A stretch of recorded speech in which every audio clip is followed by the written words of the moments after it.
So now we'll move to like some of the pharmacokinetics of individual administrations, such as like IV bolus, IV infusion, or oral administration. IV bolus administration is uh, when you give like certain amount of drug in a certain volume in very short period of time, like you giving injection in a cylinder, that is called IV bolus. So, and you giving intravenously, that means you giving to the blood directly. So when you give to the blood, what happen is all the drug is in the blood. So if you take the drug concentration like after 1 minute, what are you gonna see? You will see the concentration is high, and then after 1 hour, you will see concentration is little low. Why? Because by this 1 hour, some of the drug has been cleared out of the body. So that's why like you will see over the time this is decreasing. So that's why you can see this is decreasing. And also, as I mentioned before, the elimination in IV bolus is first order kinetics. So what does it mean? It means higher the concentration, the rate of the elimination is high. As long as the concentration goes down, the rate also get low. That's why you can see the steep, like the sharp, down at the beginning. But after like certain time, this become like the dull. Okay, so which means the higher the concentration, the rate is high. Lower the concentration, the rate is low, which is first order kinetics. So you can actually these are the equations. So the purpose of this equation is you can actually calculate, or you can figure out whatever information you need using this information. For example, if you want to know like after 5 hours what will be the concentration, so you can actually use this equation, like which is CPT equal to CP0 e to the minus KT. Here the CPT, which means the 5 hours concentration that you are calculating, and then CP0, which you already know, which is like dose, initial or zero time concentration. K is the rate constant that will be you can calculate, and T is the time. In this time is like 5 hours. Okay, so you can calculate what is the concentration. So similar, likewise, there is a K. K is the rate constant. Okay, from the K you can actually calculate the half-life. 0.693 divided by T half is the K. Remember, half-life we talked about is also another important pharmacokinetic parameters that can be calculated from the rate constant K. Okay, so these all are the equations for IV bolus.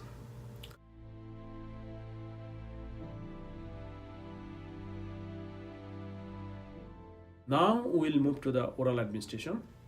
So let's go back to the example I gave at the beginning. Like you took the tablet with the water, and what happens? It goes to the esophagus, stomach, intestine, and then it goes to the blood. Okay, so this is called absorption phase. So in oral, you will see the beginning, there will be one absorption phase. That means the drug is going to the blood from your side or the mouth. Okay, the drug is also eliminating, but elimination is very slow. Most drug is coming, then less drug is eliminating. That's why at the beginning you will see the sharp increase of the line. When it reaches to the peak, what happens here? The elimination and absorption is same. Like in the blood, same amount of the drug is coming from the tablet or from the intestine, and same amount is eliminating from the blood. So this point is the maximum point, and after that this is only decreasing. That means there is no more absorption. So now drug is only getting out from the blood. Okay, so in oral concentration or oral administration, you will have two phases. One is the absorption phase, which is at the beginning, and one is the elimination phase, which is the end. Okay, in the second part, and at the peak or maximum, this is actually equilibrium. They are equal both. Okay, is elimination and absorption is same. So now it has the rate constant, two rate constant. One rate constant is for the absorption, which is expressed as Ka, and another rate constant is the elimination, which is expressed as Ke. And this equation is, if you look at the equation, is Cp equal to KAF x0 divided by Vd, which is volume of distribution, bracket Ka minus Ke bracket, then you have bracket e to the power minus Ket minus e to the power Kat. With this equation, you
T half A, T half U.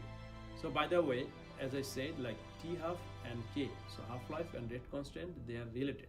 So K equal to 0.693 by T half. So if you have one value, you can calculate the another value. This is how you do the calculation of the oral absorption. And Ka is getting from the feathered line. So this is called actually feathered line, basically, which is you drawing from the extension and from your original line. So the subtraction of these two numbers will give you a new number. With these new numbers, you get a new line. From that line, you actually calculate the Ka or absorption rate constant. Okay.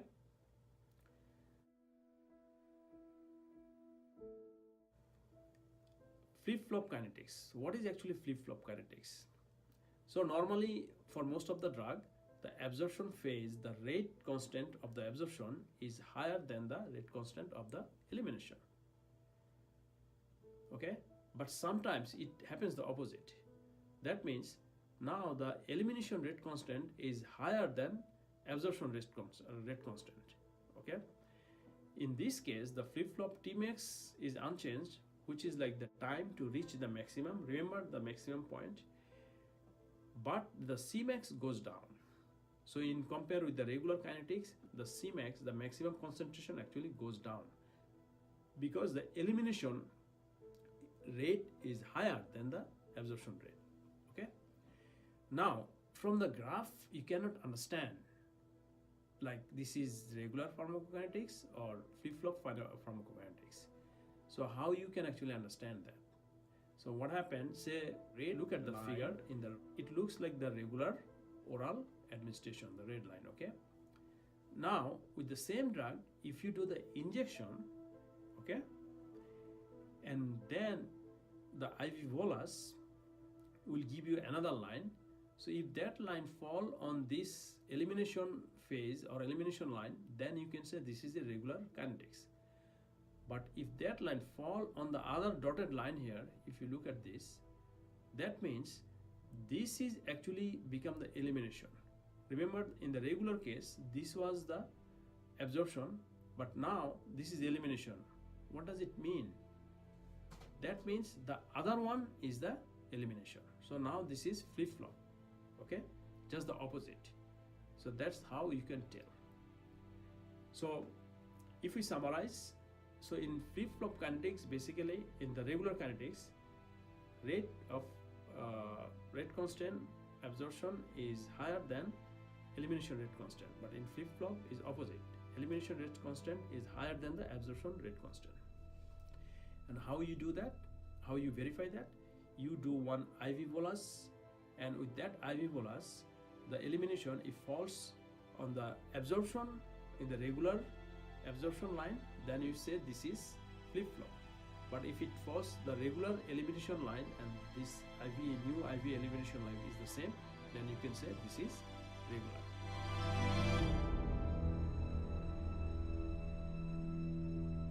Okay, with that we'll move to our next one, which is infusion. So in the infusion, you giving the blood drug to the blood direct. You have a piggy bag, and this is actually slowly going to the blood, like drop wise. Okay, 1 drop, 2 drop, 3 drop. So it is going drop wise. So over that time period. So now you will look. So the infusion rate, the way this is going, this is zero order. Remember what is zero order?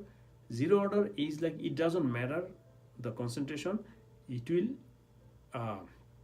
infuse same amount, certain amount time. Okay, so the infusion is zero order, but the elimination is first order. So if you look at this graph, you can see the infusion process. So basically the drug is increasing into the blood, but it reached to the maximum, because remember at the same time drug is also eliminating.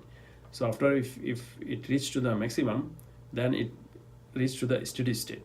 So now the same amount of the drug is coming from the IV bag and same amount of the drug is eliminating. So it reaches to the maximum and steady state. This is called steady state. Okay, then after that, when you stop the infusion, what will happen? Then it will only have the elimination, because now no drug is. So that is your elimination phase. Okay, so one is like growth phase and then elimination phase. So infusion has a one equation, which is like Cp equal to Q over Vk. Concentration depends on the infusion rate. So if your rate is high, the steady state will be high. Or look at this graph. The red color, the rate is low, so the steady state concentration is low. In green color, the rate is higher than the red color, so steady state concentration is high. And in the blue color, this is even higher because your Q is high. You increase the Q, the steady state will also increase. So you can calculate the percent of steady state. Here is one problem. You can look at it. This is already solved. So basically, steady state, we cannot say like the 100%, because this is continuously increasing, even if when it looks like straight, but it is increasing little bit. So that's why you have to consider some number, like the 99% of the steady state or 95%. So 95% of the steady state is called practical steady state. Okay, so using this equation, which is CPSS equal to Q over Vk, you can actually calculate how much drug you need, or like how long it will take to reach 99% steady state. Now the thing is, like in all of these equations, you can see there are derivation of the equation. Just you can remember the equation, and you just have to know how to plug in the equations. Okay, so I try to give the basic pharmacokinetics concepts, basically some of the definitions and the parameters, and some of the example like IV bolus, pharmacokinetics of the IV bolus, IV infusion, and oral. But there are a lot actually, like multiple doses, and also the non-linear pharmacokinetics and 2 compartment. Those are more detailed and more complicated, but I hope like you get little bit of the idea about the pharmacokinetic, and I hope you will practice a lot the equations, and remember, pharmacokinetics is basically the combination of the concept, graph, and the equation.